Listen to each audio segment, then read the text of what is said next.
गुरुजी प्रणाम। आज हम आपसे जानना चाहेंगे कि पुरातन काल में मनुष्य अपनी एवं दूसरे की मृत्यु समय का निर्धारण कैसे कर दिया करते थे। नमस्कार साथियों, आज आपसे हम चर्चा करना चाहेंगे कि पुरातन काल में आपने देखा होगा गांव के अंतर्गत या शहर में जो है हमारे बड़े बुजुर्ग हुआ करते थे, वो निश्चित कर दिया करते थे कि मेरे इस दिन मृत्यु होने वाली है, या दूसरा मनुष्य भी कुछ चिन्ह और लक्षणों को देखने के बाद निर्धारण कर दिया करता था कि ये हमारा बुजुर्ग अब इस दिन जो है चला जाएगा। तो उन वो कौन से ऐसे चिन्ह लक्षण हुआ करते थे जिनके माध्यम से हम पता कर लिया करते थे। आज हम इस पर चर्चा करना चाहेंगे। जैसे कि एक लक्षण है कि अगर किसी मनुष्य की एक ही जो है आपकी नाड़ी मीन्स ईड़ा पिंगला सुषुम्ना 3 नाड़ी हुआ करती हैं, बायां ईड़ा होता है और पिंगला जो है दायां हुआ करता है। तो अगर इसमें से एक मतलब हर समय एक ही नाड़ी अहोरात तक मतलब दिन रात जो है चलती रहे तो उसकी 3 वर्ष की आयु रहती है। तो ये अगर हमें ये पता चल जाता है तो हमें ये इसके द्वारा जो हमारे कर्तव्य जो हमारे परिवार के प्रति है, समाज के प्रति है, जो हमें करने वाले हैं, तो उनको सही से सही समय पर उनको उनका निपटारा किया जा सके। तो अगर हमें ये पता चल जाता है तो इसमें ये लाभ रहता है। चलिए अब मुख्य बिंदु पर आते हैं।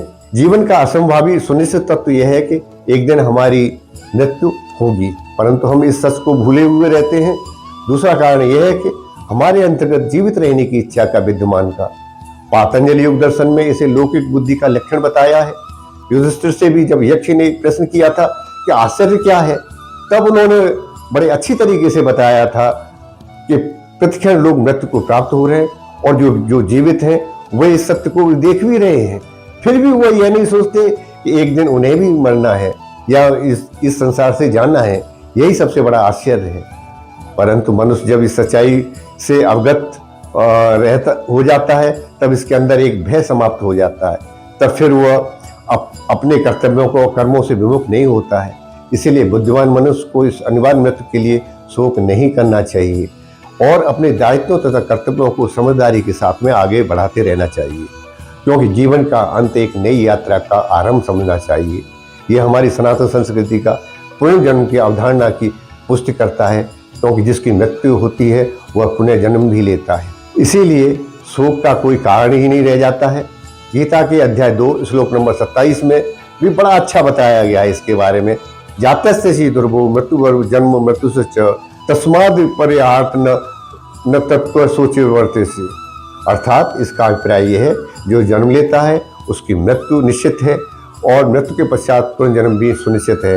अतः मनुष्य को अपरिहार्य के लिए शोक नहीं करना चाहिए। चलिए अब हम आपसे उन बिंदुओं पर चर्चा करें जिनके माध्यम से आप ज्ञात कर सकते हो कि आपका या आपके दूसरे मनुष्य को उसका अंतिम समय उसका काल गणना कितनी रह गई है।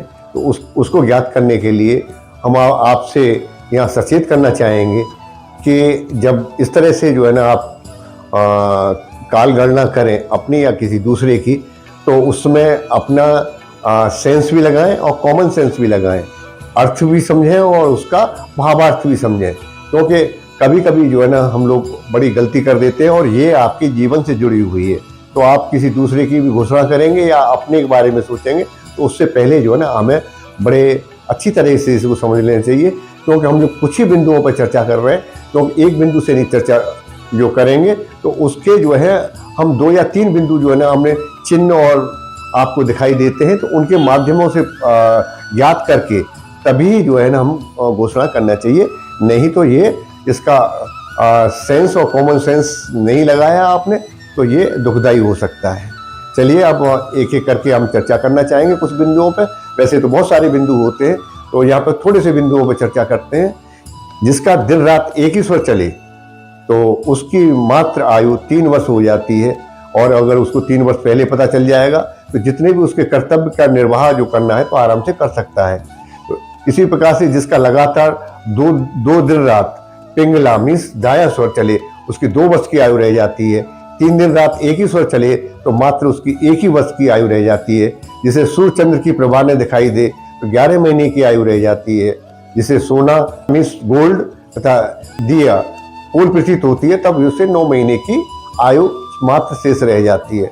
दांत तथा अंडकोश दबाने पर पीड़ा नहीं होती है तो 3 महीने की मात्र आयु रह जाती है उसकी। जिसका मलमूत्र तथा वायु एक साथ निकले तो 10 दिन की वायु रह जाती है। और जिनकी भौं की जो है ना छाया आपको न दिखाई दे तो 9 दिन की आयु रह जाती है। और कानों की बंद करने के बाद अगर आपको आवाज़ नहीं आती है तो मात्र 7 दिन की जो है ना आयु रह जाती है। और इसी प्रकार से अगर आपकी नाक आप देखें, नाक की जो है ना आपको नहीं दिखाई दे रही है तो मात्र 3 दिन की आयु रह जाती है। और जीभ ने दिखाई देने पर मात्र जो है 1 दिन की आयु रह जाती है। और जब आपके नाक के माध्यम से जैसे कि सुगंधी नहीं आ रही तो 6 महीने की आयु रह जाती है।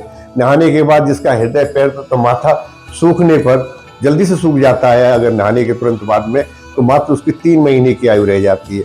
तो जैसे हमने आपको अभी बताया, सुगंधी आने के बाद अगर मतलब ये ना उसको नहीं आ रही है तो ये आप यहाँ कॉमन सेंस भी लगा सकते हो कि अगर किसी को जुकाम हो गया है तो उसको भी ये सुगंधी नहीं आती है तो आप ये न सोचें कि आपको जुकाम हो गया है और आपको नहीं आ रही तो आपकी मात्र 6 महीने की आयु रह गई है।